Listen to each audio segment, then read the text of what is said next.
Hi everyone. In this session, we are going to discuss few important questions and mostly asked questions in interview from the machine learning. Now, in the last lecture, we have already discussed top 10 questions that are asked, usually asked in any interview where machine learning is the area of concern. So, without wasting time, let's discuss today's questions answer session. So first question is, what is decision tree machine learning? So first of all, you have to know that decision tree falls under supervised learning techniques, right? And this decision tree is used to um, explain the sequence of actions that must be performed to get a desired outcome, and is a kind of hierarchical diagram. Let me show you. Suppose is a person fit for some kind of say driving, or is a person fit for driving license like that. Okay, so for that we can go for creating a decision tree like this. Say age is less than 30, either yes or no. If yes, it's lot of pieces. If yes, then unfit. If no, then fit. Suppose age is not less than 30, that is greater than equal to 30. Then next question is exercises in the morning. If yes, fit. If no, unfit. So see how simply a decision can answer or can give you the classification, particular classification, in this case fit or unfit, or any type of such classification in a very easy way, or in a very means interactive way, right? And of course it works on the basis of some set of hierarchical actions. Well, now let's come to the next question. What is feature importance in machine learning, and how do you determine it? So feature importance means some techniques actually which assign a score to input features based on how useful they are at predicting a target variable. You know, a lot of features may exist at the same time. Now, all those features may not be important for our current tasks of predicting some kind of target variable, right? So in such cases, we have to find out which are the most important ones. And in such cases, this particular feature importance is plays a major role. It plays a critical role in understanding the data's underlying structure and the behavior of the model, and making the model more interpretable. And there are several techniques like model-based importance, permutation importance, shape, correlation coefficients like Pearson, Spearman correlation. They can provide insight into linear relationship between each features and the target variable. So these are some techniques that we have to know, that they can be used to find out the means features importance, or which features are more important than the others. Well, let's come to the next question. Is it true that we need to scale our feature values when they vary greatly?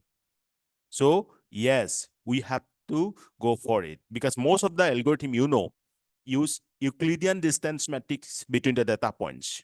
Whether just let me give you an example, say K-means algorithm. There also we use Euclidean distance as the distance matrix, right? Now in when we go using this, we are using this distance matrix. Now if the feature values varies greatly, then results will be quite different. In most cases, outliers means those points which are actually far away from our means most of the data points, means they are either noise, or they are just points which actually not required for our purpose, our requirement, right? So in most cases, outliers cause machine learning models to perform worse on the test data set. So in such cases, we have to do the feature scaling, and we do it to reduce the convergence time. It will take longer for gradient descent to reach local minima when features are not normalized. If you look at this diagram, it is very much clear. This is an unnormalized one, and this is a normalized one. So how smoothly we can reach the means local minima when the features are normalized. Now, next question is that the model you have trained has a low bias and high variance. Low bias and high variance. How do you deal with it? Now, low bias occurs when the model is predicting values close to the actual value, and it is mimicking the training data set. Remember, these two lines very important. Low bias occurs when predicting values close to the actual value, and it is mimicking the training data set. And the model has no generalization, which means if the model is tested on unseen data, it will give poor results, because you have seen that it is trying to mimic the training data set only. So for the new data, it is not going to give you a good result. Now, this is a low bias and high variance condition. Now, to fix these issues, we'll use bagging algorithms, as it divides a dataset into subsets using randomized sampling. Then we generate sets of models using these samples with a single algorithm. After that, we combine the model prediction using voting classification or averaging. For high variance, we can use regularization technique. It penalizes higher model coefficients to lower model complexity. Furthermore, we can select top features from the user importance graph and train the model. So you have seen, for low bias condition, what we have to do, we have to go for bagging algorithm, where divide the dataset into different number of subsets using randomized sampling. Then we generate sets of models using these samples with a single algorithm. After that, we combine the model prediction using the voting classification or averaging. Then for high variance, we go for regularization technique, which penalizes higher model coefficients to lower model complexity. Furthermore, we select top features from the feature importance graph and train the model. Well, you got it, the low bias and high variance condition. So basically the question asks that model you have train a low bias and high variance, what you do exactly. So you go for what? Bagging and regularization method, because low bias is generally implying poor results when we test it on unseen data. Well, next question. Which cross-validation technique would you suggest for a time series data set, and why? First of all, what is cross-validation?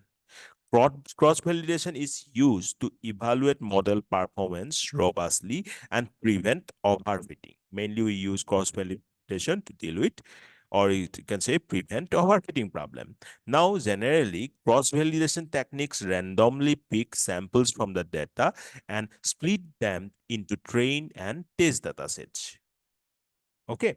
So it picks some samples from the data and split them into train and test data set. Then the number of splits is based on the k value.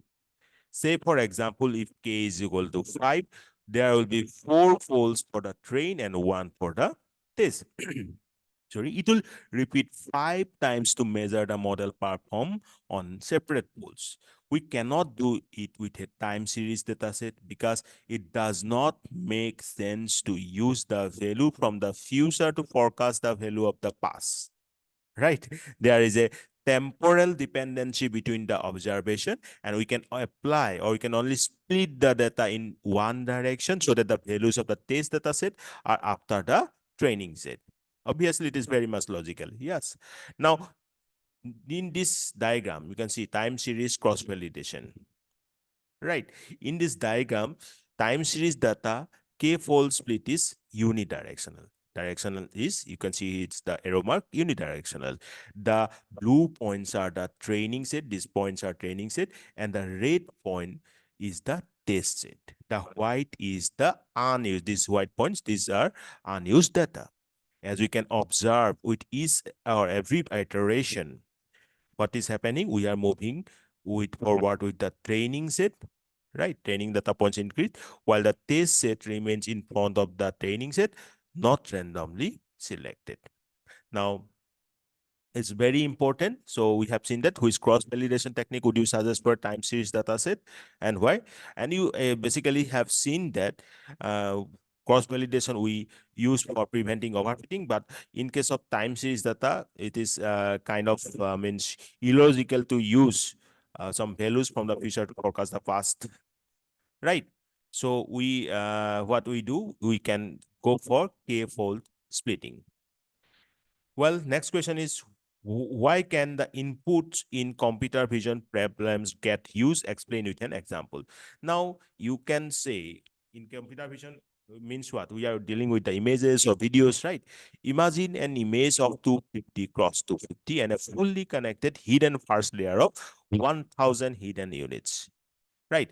Now for this image, the input features are how much? 250 cross 250 cross 3. Now that is 187,500, and the weight matrix at the first hidden layer will be how much? 187,500 into 100 hidden units, that is multiplied by 1000 dimensional matrix. This is huge, right? These numbers are huge for storage and computation, and to combat the problem, we go for convolution operations, right? You know about the convolution neural network, we go for that. Then how do you handle missing or corrupted data in a dataset? One of the easiest way to handle missing or corrupted data is to drop those rows or columns and replace them entirely with some other values. Means suppose in a row some values are missing, then drop them. In a column, same way, drop them. Or replace them entirely with some other values. If you already use pandas, then you probably know about these functions. Is null drop na will help to find the columns and rows with missing data and drop them. Then fill na will replace the wrong values with a placeholder value. Okay, so then how can you choose a classifier based on a training set data set? Now, when a training set is small, a model that has right bias and low variance seems to work better because they are less likely to overfit. Now, you know, in such cases, we can go for naive Bayes. Naive Bayes work best when the training set is large. Remember, naive Bayes works best when training set is large, and models with low bias and high variance tend to perform better as they work fine with complex relationship. Next question, then what is confusion matrix? Right, explain it with respect to machine learning algorithms. I know that all of you are already familiar with confusion matrix. So confusion matrix, sometimes we call it as an error matrix, is a specific table that is used to measure the performance of an algorithm. It is mostly used in supervised learning, and in unsupervised learning, it is called matching matrix. Now, the confusion matrix has two parameters, actual and predicted. What is actual and what was predicted? Now, it also has identical sets of features in both of this dimension. Consider a confusion matrix here. In this case, suppose this one, predicted. I'm taking this image from Simplilearn. So yes or no, predicted yes, 12, no, 3, no, 1, and no, 9. So yes, you can see the value is 12, no, value is 9. Now here actual values to tell yes how much? We have got 12 plus 1, right? To tell no, how much? 3 plus 9. Then similarly for predicted value, yes, for predicted value, how much we get? For predicted value, we have got yes as 12 plus 3, right? For no, we have got 1 plus 9.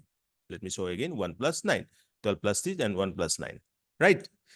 Now, for a model to be accurate, the values across the diagonal should be high. Total sum of all the values in the matrix equals the total observation in the test data set. So remember, for a model to be accurate, across the diagonal, whatever values are there, they should be very high, and total sum of all the values in the matrix equal to the total observation in the test data set. Now, in this case, if you clearly see, this is the diagonal 12, 9, right? Here.